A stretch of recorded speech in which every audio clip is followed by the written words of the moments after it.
Hey, what's going on? This is one of my favorite books, Early Manuscripts, Church Fathers in the Authorized Version by J.A. Mormon. And it's got this great section on 149 different passages that prove that the Ante-Nicene Fathers were quoting the Textus Receptus Bible, which is what the KJV uses as the New Testament, and not the NIV Bible, which is used the Westcott and Hort and the ASV and basically most other Bibles. There's an entire chapter on quoting each time the early church father quotes something from the Textus Receptus.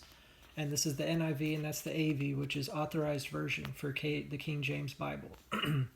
In my personal opinion, the true Word of God is Hebrew and Greek, and some Aramaic, of course. So English is already rough, but if we can only read English, I would choose the KJV New Testament, and the Septuagint Old Testament, but that's a different video. So this says firstborn, whereas the NIV does not mention firstborn in Matthew 1:25. Very important.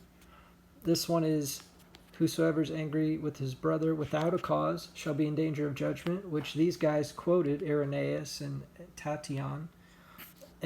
But then again, these other founding church fathers, we're also using different manuscripts as well. So we have to all combine it together to see what the complete Bible is. It says, ye have heard that it was said by them of old time, thou shalt not commit adultery. And then this just says, you have heard that it was said, do not commit adultery. So, but Irenaeus quoted this, so he's not one to just add things to the Bible. However, it would be easier for things to get lost than to add things to the Bible.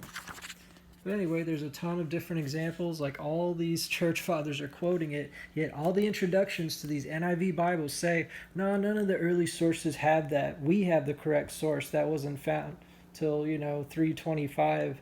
That's when it's dated.